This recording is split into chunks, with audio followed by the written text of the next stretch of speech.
Hi, this is Tim Charles from Obliviscaris, and you're listening to Collision on Voice FM. How are you? Not too bad. How about yourself? I'm all right. So, well, I want to ask about the US tour with Cradle of Filth and how that went.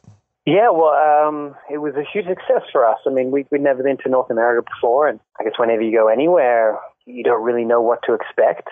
You know, we knew that a lot of people on social media had been asking us to come for quite a few years, and we were definitely hopeful that there'd be a lot of people that were excited to see us at the shows. But really, from the very beginning, it was really beyond our expectations in regards to the turnouts at the headline side shows that we did, and the amount of people that were coming up to us after the shows that we were playing with Cradle and telling us how much they loved the show. And in general, it was just a great first step into the North American market, and really excited about our prospects for there moving forward. Yeah, that's really good because, you wouldn't immediately put Obliviscaris music with Cradle of Filth music. Yeah, I mean, and I think with that lineup, I mean, it was extremely diverse. I mean, Cradle of Filth, Butcher Babies, and Obliviscaris. I mean, that's three really different bands, and we honestly weren't sure how that exact combination of three bands was going to work. But in the US, it actually worked really well. All three bands, we all got on really well, and all the bands, Butcher Babies and Cradle of Filth were putting on fantastic, professional shows every night, and both of their fan bases were really enjoying what we did, which was great for us. Yeah, I didn't realise Butcher Babies were on the tour too, but that's awesome, yeah. Yeah, they were definitely a lot of fun to tour with. Very cool people, for sure. Yeah. Well, Obliviscaris, you've been going for quite a few years. You haven't really, in your first few years, you had a lot of line-up problems and visa problems and stuff like that. But since you got going a couple of years ago, it's just been I don't know, it's been like doors open for you. Do you think it's because you believed in yourself so much that you seemed like, even with that US tour, Cradle of Filth couldn't get their visas and you had another band jump in to cover their shows with you? Yeah, well, I mean, I guess, the whole story of our whole career is kind of a good example of the rewards of persistence. I mean, sometimes maybe you could argue blind persistence because, we had so many obstacles and there were so many reasons why we should have broken up and so many reasons why we did almost break up over the years. And, it was 9 years for us to even get to our debut album release. I mean, a lot of bands just wouldn't survive that long before, able to really get going. And, we were fortunate that once our album Portal of Eye did come out, that all of a sudden after years of things not coming together and for one reason or another, everything always going, one step forward, two steps back, everything started to slowly fall into place. And, since then we've just had more and more opportunities come our way, through signing to a good label in Season of Mist for our second album and through the World Tour crowdfunding campaign and through the different tour opportunities that we've had since then. Last year we played a lot of the biggest festivals in Europe and we got to tour. We did 63 shows around the world with Cradle of Filth when you combine Europe, the UK and North America, which is just crazy to think about for us, considering we had never done a lot of international touring before. And now that's, I think we spent about 5.5 of the last 10 months, away from home on the road in some part of the world, which it's been amazing. And we're definitely feeling very fortunate to have the support of so many people across the world to help make these things a reality for us. Yeah, it's been an amazing year for you. I'm going to say for Obliviscaris that it's not just persistence, but maybe ingenuity and the willingness to actually go where no one's really gone before, and despite the possible consequences from some other people who didn't think of the idea first, possibly. Yeah, well, I guess, we've always done things our own way in every aspect of the band. I mean, we write music that we want to write. We don't really care what it sounds like in comparison to other bands. We don't really stick to any one genre. Both our albums are quite different from each other. We can vary a lot from song to song. And when it comes to everything else, we just try to approach. So, when we have obstacles in our way, instead of just, laying down and going, well, that's just the way it is, we've decided to try and come up with ways to advance our career. And, that's something that has worked really well for us. And I mean, I've always taken the approach of trying to understand the way everyone else does things. So because you can learn a lot from, studying how other bands and other people in the music industry do things. But then at the same time, understanding that our career and our music and our fan base is unique, just like every other band has a different collection of fans. And, what will work for us in 2016 doesn't necessarily have to be the same way that, the big bands that were coming up 5 or 10 or 15 years ago, the way they did it, because, the industry is changing all the time. So, we're just trying to make sure we're always thinking forward and thinking laterally. Yeah. Well, you did not start the Patreon website, but obviously on your travels and that you come across it somewhere. Did you find the site and then say, well, we should possibly give this a go?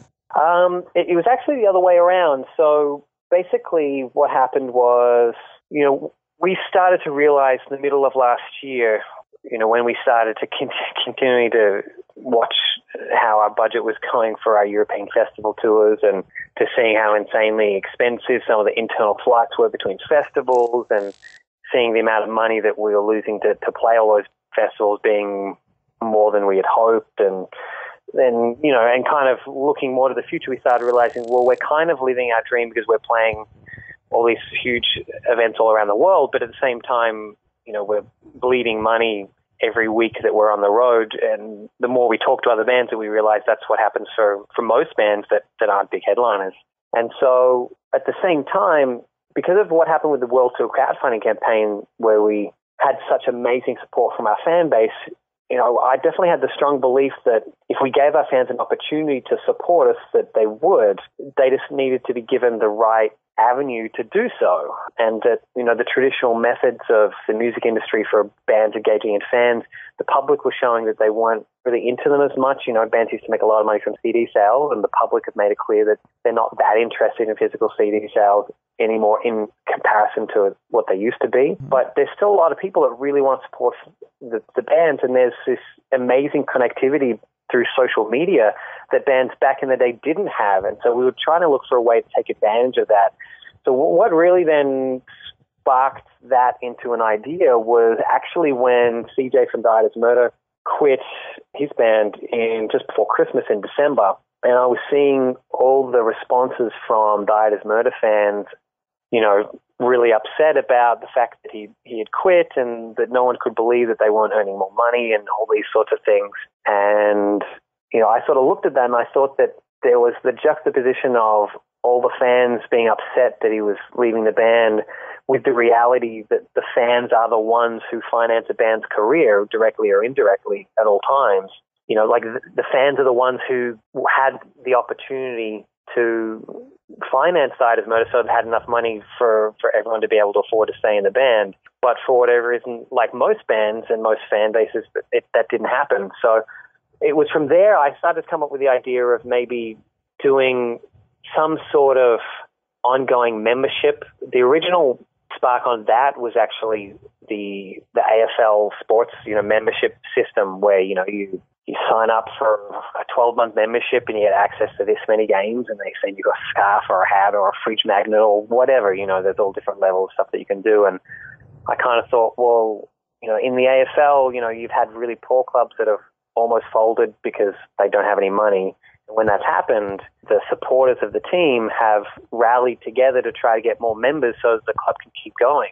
And I thought, well, when you've got the immense passion that you have in music fans, why couldn't something similar work? And so I was trying to work out how to make that work. At one stage, I was considering us maybe doing like a crowdfunding campaign, but instead of doing what we did last time, where you basically purchase certain items, that makes a crowdfunding campaign to purchase 12-month memberships or something like that with different things in return. But it was a bit cumbersome. It wasn't quite working when I had that idea. And then I posted up something about the CJ Died as Murder thing with my opinion on how, parts of the music industry are broken. And a couple of Neo fans actually commented with reference to Patreon. And when I looked it up, it basically was like, well, wow, this is basically as if they've designed it perfectly based on the idea I had, but they've just done it a couple of years ago. which was amazing. But the crazy thing is that bands haven't been using it in the way that we have. It's been used, Patreon's been used to finance, YouTube bloggers and, a cappella vocal groups and solo artists, and some bands have used it to finance part of their career, like a music video or something like that. But it's actually never been done before to try and encompass a Patreon campaign as an ongoing monthly membership for an ongoing, career. And so, that was something that I guess we did sort of a new twist on that, and thankfully it's been going really well for us. Yeah, and while you have had a massive amount of support, you've also copped a lot of criticism. Were you expecting that? I mean, we were definitely expecting criticism because, whenever you do something different, not everyone's going to agree. You do something new and not everyone's going to understand it, and so you're going to get some criticism. And we got some criticism when we did the World Tour crowdfunding campaign, but then at the same time, we broke the Australian record. We raised over $86,000, and, we didn't really care if, a handful of people who had nothing to do with our career didn't like the way we went about it, because the reality was that transformed that part of our career, and that was all that mattered to us. I mean, for the Patreon thing, what I found is that a lot of the negative comments have come, from a place of ignorance. A lot of people, they mean well, but they just don't understand. Like you have people from, say, a local band that might have been playing in bands for 10 years and maybe they've never owned a dog. They look at us saying how hard it is to tour 6 months of the year, and they, attack us for, how we should be making money. But at the same time, unless you've actually tried to tour 6 months of the year with the size of fan base we have and still make ends meet, I mean, most of those bands have no idea how hard it is. I mean, we had a good idea, but we didn't even know how hard it was ourselves until we actually got out there and started to see what options were available for a band like us. And, I mean, in the end, the main thing that matters for us is whether it's a success, because in the end, that's, when people look back on our career, I mean, in a few years' time, no one's going to talk about whether there was some debate over whether it was a good idea when it was first announced. All that will be talked about is whether it was a success and whether it did possibly pave the way for some other bands to do the same thing. Because there are a lot of bands in our situation that have a lot of fans, have maybe tens of thousands of fans across the world, but aren't making any money or maybe losing money. And a lot of these bands, I think they have the fan bases to make money, but just the system isn't set up to do that, to filter money back to the band. And so we're just circumventing the system and doing things our own way. And I think this is definitely a new way forward. One thing that I thought of when I saw it is, as an ongoing thing, people are going to drop out of paying their monthly membership deal. They're going to change bank accounts or, whatever happens. Some people will leave. So you'll probably always be sort of wanting to replace people. I see that it's not going to be you'll reach your goal and that's it. It is going to be an ongoing thing to actually keep it up to your goal, isn't it? Oh, yeah, absolutely. I mean, at this stage, we've confirmed people on a month-to-month basis. So, that means it's up to us to, continue to write great music. It's up to us to continue to engage with our fans, and it's up to us to provide a great service. I mean, what we're essentially doing is just setting up a fan club and combining that with the idea of patronage of the arts. So it's it's two ideas that aren't new. It's just that no band has combined them in the way that we're doing before. And so, we think that if we are really transparent and honest and upfront about where things are at with our fans, and we communicate with them and we give them as much back as we possibly can, then, people will stay on board. And like with anything, not everyone is going to stay on board ongoing. But at the same time, we're really confident that once people see how beneficial it is to our career, and once they see how beneficial it can be for fans to be part of the Patreon membership, that we'll hopefully continue to gain new fans every month that will cancel out anyone that decides to jump off. And one thing that we're hoping is that other bands follow suit. And in that case, what you might have is some fans decide to jump off and support some other bands instead because, everyone only has limited money, and that's fine because what we're trying to create is a culture where music fans financially invest and support the bands that they love. And whether that's us or someone else, if you can create a culture like that amongst music fans, then overall what we should find is that more money gets invested into the artists and more bands will be able to keep going on a long-term basis. Right, and I guess in a way you'll be working it all the time anyway, giving the Patreons the behind-the-scenes footage and stuff like that, so it'll probably grow organically in a way too. Yeah, that's what we're hoping. I mean, we're doing stuff all the time. I mean, just this morning, we put up a thing to our Patreon members about, we're doing a monthly interview with a band member where the Patreon members, they get to ask the questions. And so we just put up this morning a post asking people to send through their questions, and our singer Zen is going to do that as a video interview answering everyone's questions, which will be posted up in, early in April. And then there's a whole bunch of other different things that we'll be doing week to week that people can become involved in. And, we're really excited to, I guess, take that connectivity with our fan base to another level because they've been so supportive of us. And, I guess we want to definitely make it a two-way street where we're giving as much back to them as we can. Yeah. Can I ask, actually, your goal is $12,703 US a month. Do you not get paid until you reach your goal, or does the money that you've had pledged start coming in already? The money comes through on the first of every month. That's how Patreon run their platform. So basically, starting April 1st, whoever is a member, their memberships will get processed and that money will come through, which is, it's not far off $10,000 per month Australian, which is absolutely amazing because, even just for the month of April, that's all of a sudden an extra $10,000 in the budget. Which is absolutely, an amazing start. And then if we keep that up, then that just goes on from there. I mean, the goal that we put of, 12,000 something, which was kind of set as 17,000 Australian dollars a month. Yeah, I mean, that was, in some ways, it's kind of an arbitrary goal because it's not a crowdfunding campaign. It's not something where you have to reach something in order for something to happen. Mm-hmm. Basically, that was set as, we're going to start up this membership system. And it was what are our aims? What are we trying to get out of this? And I guess we thought, the ultimate aim is to try and do this band for a living, to try and do Obliviscaris full time. And so, we worked out the exact cost of, what's minimum wage, here in Australia. And, there's a 38-hour work week and this many weeks in the year. And that would work out to that amount of money. And so I guess when we hit that, it doesn't necessarily mean anything in particular except that, we'd then be in the position where, we are going to be getting pretty close to being able to actually live off what we're doing with Neo full time, which really is something that even a few months ago we didn't really consider a possibility because most of the bands at our level around the world aren't making much money, and we were aware of that. So, all of a sudden, we're 60% of the way to earning full-time wages from the band, which is, just in the space of a few weeks. So for us, our whole career is being transformed by this Patreon membership system. And that's something that, for us, it's hard to not be excited about the possibilities, not just for us, but for other bands as well that could take up this sort of system and utilize it for their own benefit.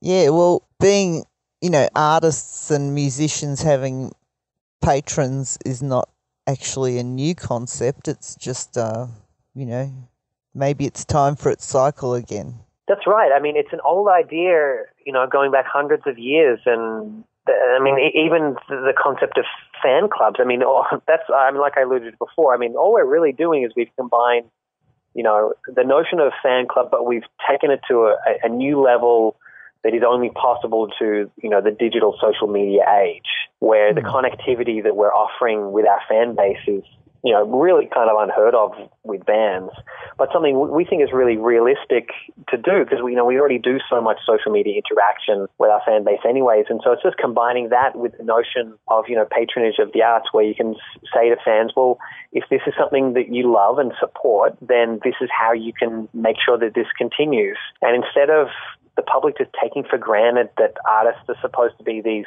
long-suffering people who do it for the love and no money. The reality is, people, it doesn't matter how much you love something, you still got to do something to eat, and you still do something to pay your rent. And, why not this? I mean, this is something, like, for me, I could go out and get a job as a classical musician and earn a full-time wage, from the 20 years of classical training, and no one would have any issues with that, with me doing it as a classical musician. But in the rock and metal world, it's almost like like this badge of honor that you do it for no money. But the reality is that, no one likes being poor. No one likes not being able to pay their bills. And I mean, there are a lot of bands who maybe have done that way. That for me, I would say to them, well, what if I told you that it didn't have to suck? It didn't have to be this massive trade of, you have to blow all of your life savings and risk your family home or risk, all of these different things. What if I could set things up in a way for your band the same way with it? You can actually get some money back,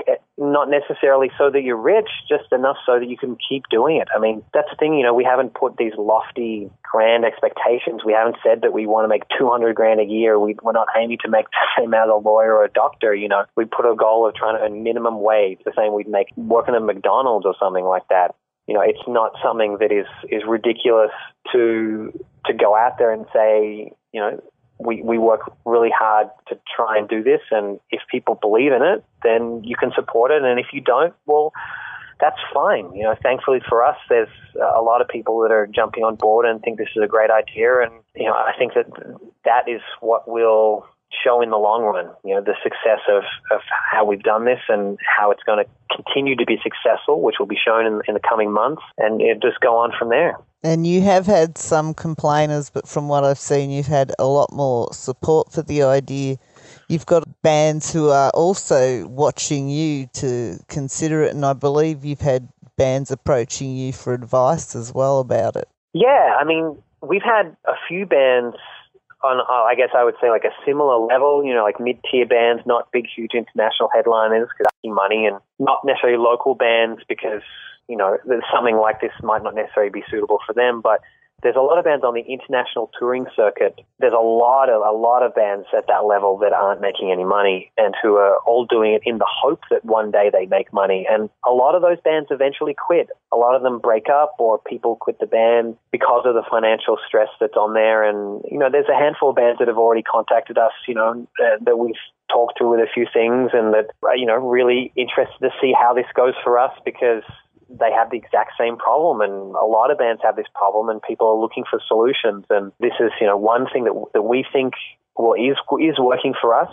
and I definitely think that it's something that could work for a lot of bands, especially in the world of metal, because metal fans are so passionate about the music that they love and the bands that they love. And I think metal fans are the perfect way to get involved in something like this. Well, yeah, you said earlier, about the sports team having memberships and that. Well, people pay those memberships because they love their sports teams, but, metal fans love their metal and love their bands, so it's no different. Yeah, that's right. I mean, like, my strong belief was that if fans had the opportunity to make it a reality, then they would, like, instead of bands just breaking up and saying, we can't manage things financially, when you've got all these fans that gladly would support bands if there was an avenue, I think something like this, can fill that void. And it's not to replace other areas of income for bands. It's not to replace CD sales or tour income or merchandise sales. It's to supplement on top of. It's a new revenue stream that hasn't existed before that the bands can add on top of what they're already earning. And I think that's the thing that is exciting from an industry perspective, because it's not moving the income from one place to another. It's, creating a new revenue stream with people and engaging with those top supporters of what you're doing. And I think it's just giving people an opportunity to get involved. And it's almost like, trading like a true market economy for bands, creating a system where if there is the support for the band will have the money to continue. And then if there isn't the support, well, maybe the band doesn't have enough fans. But at least in this way, it's a way to circumvent the industry and just deal directly with the fans, where, we get 95% of the money that comes through Patreon. So whereas through a lot of record labels, you might get, anywhere from 12 to 20% of the wholesale price, which might only be $7 a CD or something like that in the first place. So it's not a lot of money. Yeah, I think the controversy comes from the fact that people do know this money isn't going into recording and printing CDs. It's going into you paying your bills and being able to go and make your music. Yeah, I think it's a funny one. I read a couple of comments on social media from people saying, like, oh, I'd be happy to support a band to help make sure they can tour, but, I wouldn't be happy for my money to go towards paying their gas bill or something like that. And the funny thing with that is that I thought that showed a lot of ignorance about how the music industry economy works, because the reality is that every musician who works full-time has all of their bills paid by their fans. Just the difference is that the fans in the past went to the CD store, gave the money to the CD store, gave it to the distributor, who gave it to the record label, who gave 12% to the band, and then the band used that money to pay their bills. And so the reality is that every full-time musician in history has their gas bills paid by fans. It just goes through a bunch of middlemen. What we've done is we've been more transparent about everything, and we said, well, instead of you spending $20 and us getting 10 or 20%, you can spend whatever you want, and we get 95% of that money. You can help us more directly. Your money becomes more meaningful to the bands that you want to support. And the reality is that, like I said, all of the money in the long run goes back to the bands. So, I mean, if you want bands to be successful and to keep doing what they're doing, I mean, where the money goes is kind of irrelevant. I mean, the reality is people need money to live, and it shouldn't be a shameful thing to want to make money out of something that you love to do. There's no contract in society that you have to hate your job. I mean, I spent many, many years working hard to study to become a classical violinist so that I could then make a profession and a living and earn money as a violinist. And then I decided to forgo the easy way of teaching or performing in classical music. Not that that's easy, but it's, I guess, a clearer path, and then decided instead to try to do it in a heavy metal band, and something that I think personally I'm better at than doing all the classical or more traditional stuff. And so I think, it'll just take a bit of an adjustment for people to understand the reality of how that works, but that's why I'm doing interviews like this. That's why we're trying to communicate with people and, I guess, educate people on the realities of how the music industry works and how things work for bands and the way that the economy of the music industry works, so that people understand and feel comfortable supporting it. Yeah, and I think what you're saying, or what I'm seeing about the industry, is that bands who are working their jobs and doing gigs on the weekend and that, and touring when they can around Australia, they dream about being one of the bands that's headlining and making money from the touring and stuff like that.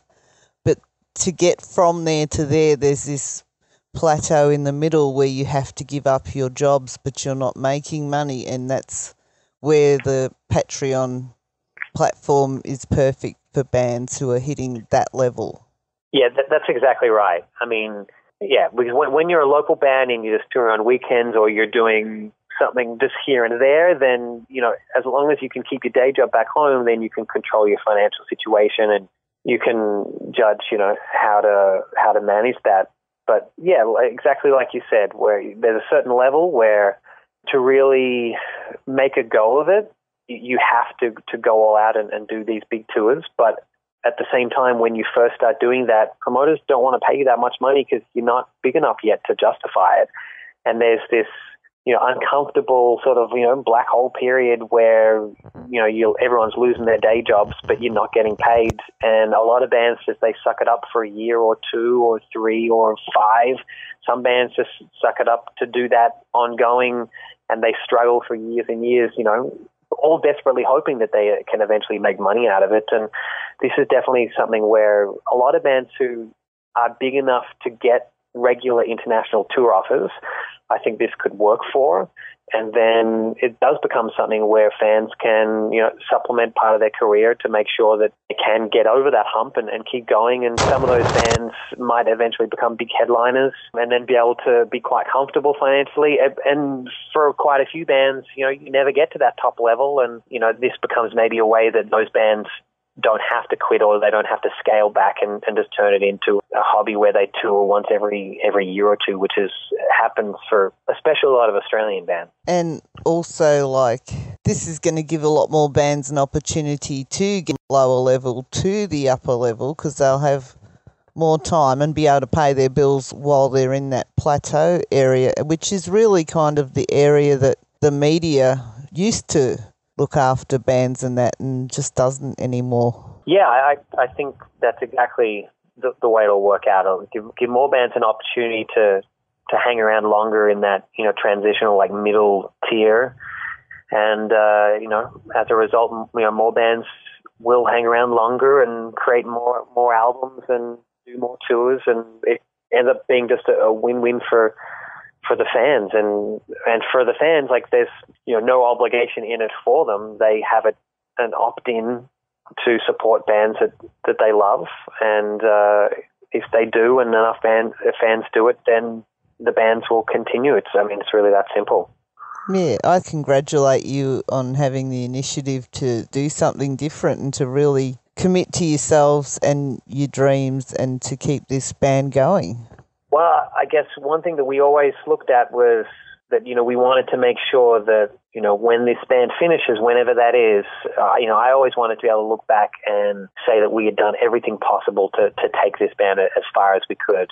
And, so screw the limitations of what other people do or what other people might think. The reality is that, we're our own band. We do things our own way, and hopefully, we can show some other bands that they don't have to do things like everyone else, that they can come up with their own way forward to suit their band that might be viable for them as well. Yeah, and I'll tell people that they can find you at facebook.com/Obliviscaris band, and also on patreon.com Obliviscaris.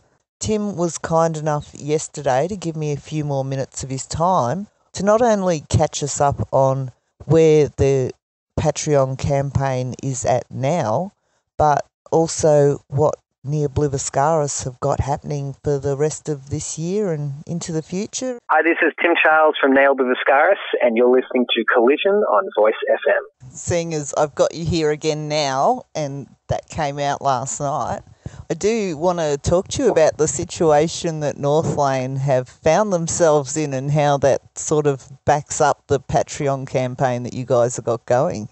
Sure. So when you saw that, they were doing that, how did that make you feel? Well, I guess, look, even for me, with all I know about the industry, being a big part of it and being in an international touring band, it even surprises me just how far you have to get up, to be able to make consistent money. Now, don't get me wrong, the Northlane guys haven't come out and said that they're not earning money, and I'm sure I think the implication was that when they're touring, they're fine. But of course, the hard thing is that if you then need to take 6 months off touring in order to write a new album, you've got no money coming in. So you've either got to have X amount of money saved up to keep the band going, or you really struggle. And I think one thing the general public still don't understand, because I still keep seeing these comments around of, people saying, oh, well, you just got to go get another job when you get home from tour or something like that. But the problem with that is, at the moment, the guys in my band are doing exactly that. Zen just the other day, who was saying that he was going to be starting a new job next week, and he said basically that he'll have that until they find out about the band and the touring we have coming up, because basically no one's going to hire him knowing that he's then going to be going away again for all these huge tours just in a few months' time. And so basically you end up being in this position where you have to, not tell them about tours to try to get hired so you can get some money while you're home. And then, sooner or later you'll end up getting fired from that job as well.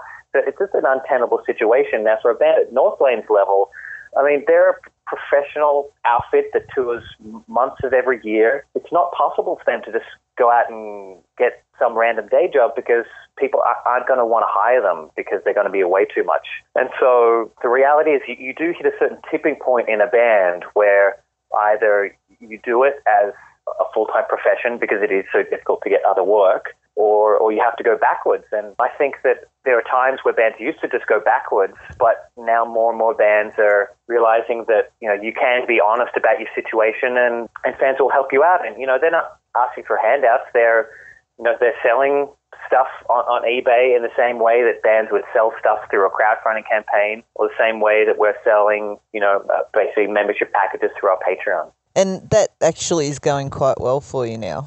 It's amazing. We've got almost $10,000 a month in memberships, which is just incredible because, we only just started it this month. And, for us, that's, about $120,000 annually, which is quite unbelievable for us to have that money come in, to support what we're doing, and hopefully it just keeps going up. Yeah, and because like you said, Zen just got another job, but it does force you into minimum wage jobs in the end, like, being a waiter or something like that. Yeah, that's right. I mean, you can't get anything on salary. You can't get anything of any note that takes that many skills because people simply won't put up with the amount of time you want away. So it does put you in that situation where, even if you are getting outside work, you're getting probably close to minimum wage work because those are the only people that would hire you. And then your superannuation too. I mean, any superannuation he'll earn in those minimum wage jobs for a few months are going to get eaten up while he's touring for a few months. That's right. I mean, it's definitely a really complicated situation for bands, but I mean, I think that what you're seeing now is a trend. It's been happening for a couple of years now. Really, I mean, ever since the advent of crowdfunding is really what kicked it off, but you're seeing this new dawn of honesty in regards to the financial realities of bands. And I think for Australia, Northlane is probably the biggest level heavy band to admit that they don't make a whole bunch of money. And that's a good thing. I mean, the reality is that what we want is we want people to be honest about situations so fans don't take the music they're listening to for granted. Yeah, and like something really does have to change, but then that's not going to happen overnight. So it takes initiative like you've done to actually change your own situation, which is going to probably change other bands and the way people think about the industry at the same time. So you are changing the industry by changing yourselves. Yeah, I mean, we just hope that, in time things get better for bands, for our band and for lots of other bands out there. I mean, last night I was tweeting one of the guys from Northlane, telling them that, they should look at the Patreon thing because I'm sure they would do, far bigger numbers than we are. And all of a sudden that might be a long-term solution, not just for them to be able to earn minimum wage, but this is like a band that had a number one album earlier in the year. They're one of the biggest heavy acts in the country, by far. I mean, they shouldn't be earning minimum wage. They should be earning much more than that. I mean, these guys are absolutely exceptional at what they do. I mean, this isn't an unskilled job that they're doing. They're doing something absolutely exceptional, and they deserve everything that they get. And so, I mean, I hope over time, the system develops so bands like that can not just be earning a living, but be doing really well. Because when you have people that are that exceptional at what they do, and I love that band, I think they're fantastic, then you want to see them rewarded in the same way that people are rewarded in other careers. If you're exceptional at something in your career, you earn good money, and hopefully over time we can start to see that become a little bit more common in the music industry. Yeah, and you have actually named people who become Patreons to you. They'll be part of the Obliviscaris. Is that it? That's right, yeah. And they can go to patreon.com/Obliviscaris to become part of that. And so, well, it's, still reasonably early. It's only just about to become the fourth month in 2016. What are you guys up to for the rest of the year? You mentioned Europe in a few months. Yeah, well, I mean, I guess at the moment we're, really focusing on, trying to deliver on all the stuff that we've set out with the Patreon because, all the rewards kick in, after payments get processed on the first of the month. So basically it all starts in earnest after tomorrow. So we've got a lot of work to do to, work out how to implement a lot of these things the first time around, which always takes a bit more work. But aside from that, we're going to spend the next few months starting to write the next album. And then, we're hoping to tour Australia sometime this year. We haven't worked out exactly when, but we're trying to get something happening at the moment. And then, as you mentioned, later in the year, we're doing a big European UK tour with Enslaved for their 25th anniversary, which we're really excited about. And, maybe some other tours beyond that yet to be confirmed. Yeah, you actually have on your Facebook that you're going to be with the new album exploring different dynamics and styles and moods, and we did just do a massive tour you did a couple of massive tours with Cradle of Filth, didn't you? And your music and their music is really quite different. Have the bands you've been touring with and that sort of influenced you to try some different things? Not really. I mean, I think we're always trying to do different things. We really don't pay much attention to what other bands are doing. I mean, we listen really widely, and I mean, to some degree, the stuff we listen to and the bands that we watch live and that we're hanging out with, they're not going to have no impact on our sense of music. But at the same time, what we're trying to do with Obliviscaris is always just our own thing. And, the reality is that we don't even know what the next album is going to sound like. But what we do know is that we'll just, keep doing what we're doing, which is basically experimenting with our sound on every song. Every song is always a little bit different to the last one. And we'll just keep doing that. And I would be surprised if we ever came out with an album that was very similar to the one before, just because of the way that we approach writing. We're always looking at so many different ideas that it just always comes out a bit of a different way. Not intentionally, it's just the way that we write. So we're really excited to see what comes out this time around. Yeah, well, I certainly hope that your next tours overseas are a little less troublesome. You don't have missing instruments and missing bands because of visas and things like that. I hope it goes a lot smoother this time. But then thank you very much. That's part of the fun of it too. Looking back, it's probably like you're a very experienced band now. Yeah, well, I guess it's definitely a big adventure being in this band. Definitely lots of ups and downs and twists and turns, but, I wouldn't trade it for anything in the world. No, because you never really know where it's going to take you next, and it's exciting to, I guess, live that and for us to sit back and watch what you guys do. That's right. So, I'll tell people once more, it's facebook.com/Obliviscaris band, and they should definitely go to patreon.com/Obliviscaris and become part of the Obliminati. That's it. That's right. Thank you. Thank you very much for your support and for having me on. Awesome. And have a good day. Okay. Thanks. You. Bye.